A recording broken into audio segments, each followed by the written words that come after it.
प्रणाम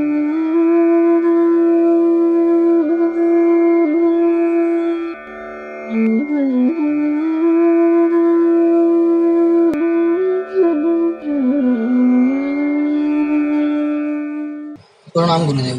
प्रणाम। गुरुजी, मेरा नाम दीपक, हम हरियाणा से आया हूँ। जी जी। गुरुजी, मुझे साधना करते हुए पिछले साल फरवरी में स्टार्ट की थी गुरुदेव मैंने। तो उसमें 3-4 महीने जब मुझे साधना करते हुए हो गए थे, तो मुझे स्वप्न में दिव्य स्त्री के दर्शन हुए थे। तो उसके बाद थोड़े समय के बाद मुझे जैसे पूरा शरीर मेरा पूरी कमर गर्म होनी स्टार्ट हो गई थी और कमर दिव्य स्त्री दर्शन हुए थे गुरुजी। तो उसके बाद गुरुजी कमर में बिल्कुल गर्मी हो जाती थी, पूरा शरीर में पसीने पसीने हो जाते थे।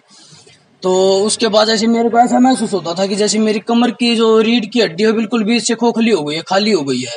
तो उसके बाद मेरा शरीर कमजोर हो गया था। जिनके साथ वो जुड़ा हुआ था तो वो सही से उस बात का जवाब नहीं दे पा रहे थे कि मुझे किसके दर्शन हो रहे, मेरे साथ क्या हो रहा है उस टाइम पे। तो उसके बाद मैंने साधना फिर कम कर दिया था साधना। लेकिन जैसे मैंने आपकी वीडियो देखी और आपकी किताबें पढ़ी हैं, तो मुझे थोड़ा थोड़ा फिर उसका पता चला कि मेरे को साधना किस तरह करनी है। तो उसके बाद मैं जैसे अब आपका जो तरीका है उसके जैसे पहले मैं प्राणायाम करता हूँ, प्राणायाम के बाद जैसे मंत्र जाप करता हूँ, फिर त्राटक और फिर ध्यान करता हूँ। तो जैसे गुरुदेव मेरी 4-5 घंटे की साधना दिन की हो जाती है। तो जैसे एक हफ्ता भी अगर मेरे को लगातार साधना करते हुए हो जाता है तो घर में कभी क्लेश हो जाता है, कभी कुछ हो जाता है, फिर ये समस्या शुरू हो जाती है गुरुदेव। और बीच में जैसे बुरी शक्तियों ने प्रभाव डाला है। जैसे कभी मेरी भाभी को कुछ घर में खड़ा हुआ दिखाई दे रहा है, कोई कभी कुर्ते पजामे में, कभी मेरे ऊपर दबाव पड़ रहा सोते हुए। और मेरा भांजा आया हुआ था तो कई बार उसे भी कुछ बुरी शक्तियां दिखाई दी हैं। ऐसा ही बना गुरुजी। क्या करते हैं? आपका प्रश्न क्या है? गुरुजी, मेरा यही प्रश्न है कि मुझे आगे क्या करना चाहिए और मेरी अभी सिचुएशन क्या है, क्या स्थिति है। आपने जो ये कहा कि हम साधना करते हैं, इस तरह से कमर में दर्द होता है, कमर नहीं कहना चाहिए, हमें कहना चाहिए रीढ़ के निचले भाग में दर्द होता है, जो बोलने का तरीका होता है। तो धीरे धीरे ऐसा हो रहा था। आपने अपने मार्गदर्शक से भी पूछा, उन्होंने उत्तर नहीं दिया। गुरुजी, उन्होंने तो ये उत्तर दिया था कि आपको जो स्वप्न में दिखाई दिया ना वो अप्सरा है। तो मैंने कहा गुरुजी कि आपके अप्सरा कहाँ से आ गई। तो जैसे जैसे मैं उनसे कुछ प्रश्न करता था तो उनका हर बात का ये जवाब होता था कि ध्यान करते रहो, अपने आप सब पता चल जाएगा। लेकिन ऐसा कुछ नहीं हुआ। तो दिव्य स्त्री कैसी थी? स्वरूप वाली कैसे? स्वरूप कपड़े कैसे? गुरुजी वो कपड़े नहीं पहने हुए थे, नग्न अवस्था में थी। जी, कपड़े नहीं पहने हुए थे गुरुजी, नग्न अवस्था में थी। फिर आपने आपकी ये जो सोच है कि मैं साधना करता था और घर में परेशानी आ गई, ये अब भी हो रही है गुरुजी। तो एक महीना जो अभी 1 महीना हुआ तो 1 महीने से तो डेली का काम हो गया। दूसरे दिन घर में लड़ाई झगड़ा चलता ही रहता है। जैसे साधना के 3-4 दिन साधना हो गई ना, तो जैसे मैं साधना बैठा हुआ हूँ उसी टाइम पे घर में स्टार्ट हो जाते हैं। तो आपने ऐसा कैसे सोचा कि जो मैं साधना कर रहा हूँ उसी के कारण ये झगड़े हो रहे हैं?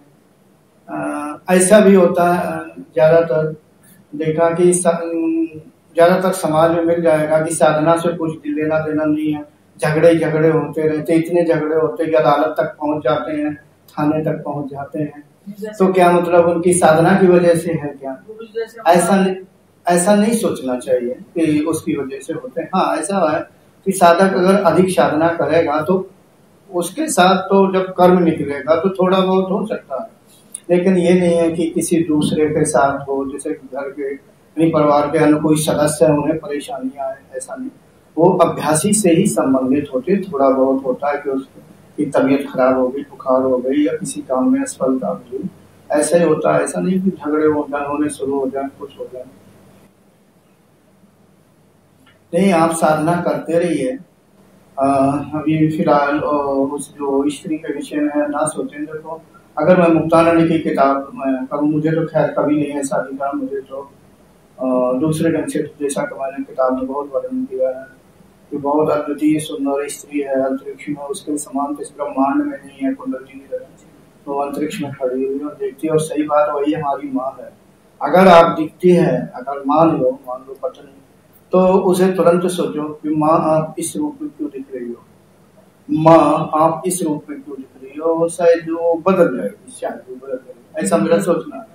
माँ के रूप में देखो, इस विषय में ज्यादा बात नहीं करेंगे, जितना मैंने कह दिया उतना ही उसमें रिवीजन, ठीक है। और तुरंत एकदम माँ की याद करो, आप इस रूप में ना देखो, बस शायद स्वरूप बदल जाएगा। गुरुदेव ऐसा हुआ है दोबारा जब दर्शन हुए हैं तो उस चीज पे ना, ठीक है, वो चीज काट दें।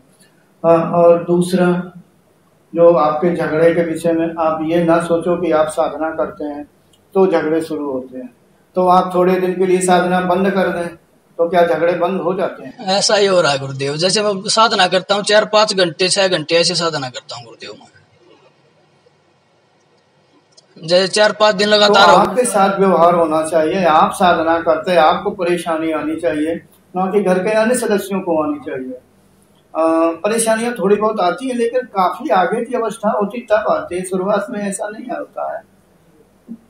अगर ऐसा हो तो मैं क्या कह सकता हूँ, या तो झगड़े झेलो या तो साधना करो। मतलब देखो, मैं ये राय नहीं दे रहा हूँ, मैं और क्या कहूँ, अपने मार्गदर्शक से राय ले लो, लेकिन मेरा जो अंदाज है ऐसा नहीं गुरुजी। थोड़ी बहुत परेशानी साधक को आती है, जैसे बीमारी लग जाना, कभी असफल हो जाना, जैसे बिजनेस वगैरह है, कभी कभी जैसे कोई विद्यार्थी है, शिक्षा पूरी हो गई है, नौकरी तलाश रहा, हो सकता है जल्दी नौकरी ना मिले, ऐसा कुछ हो सकता है। कल का ये नहीं है कि परिवार वाले भी परेशान हो जाएं, और ऐसा तो मैंने कभी नहीं देखा। तो थोड़ी आप सोच बदलिए। लेकिन आपने ये कह दिया कि हाँ साधना बंद कर देता हूँ झगड़े, तो फिर ऐसा करो, साधना ही ना करो। परिवार वालों को झगड़ा करो तो अकेले परेशान हो, ना कि परिवार वालों को परेशान करो, ऐसा नहीं होता। मेरी सोच तो यही है, साधना आप करते रहें। देखो, मनुष्य जीवन मिला है, ईश्वर प्राप्ति के लिए बराबर प्रयास करते रहना चाहिए, ठीक है। और ये ना सोचें कि उसी के कारण झगड़ा हो रहा है, ऐसा नहीं होता। थोड़ा बहुत हो सकता है, लेकिन अभ्यासी के लिए ही होता है, परिवार वालों से संबंधित नहीं होता। हाँ, परिवार वाले ये जरूर कह सकते हैं अभ्यासी से कि तू साधना करता है, यहाँ से चला जा, या साधना करना बंद कर दे, या और कुछ डांट लगा सकते हैं, इस तरह कर सकते हैं, लेकिन उन्हें परेशानी नहीं आ सकती। नहीं, ऐसा तो विरोध कर सकते हैं, विरोध तो करते हैं। कई ऐसे परिवार हैं कि अपने लड़कों को साधना नहीं करने देते हैं, कई ऐसे परिवार हैं कि सहयोग भी करते हैं, सब चलता है, हर तरह के परिवार मिल जाते हैं। तो लेकिन आप अपने मन से ये बात निकाल दें कि मैं योग कर रहा हूँ, मेरे परिवार वालों को परेशानी आती है, ऐसा नहीं होता, ठीक। Thanks for watching. Remember to like, comment and subscribe.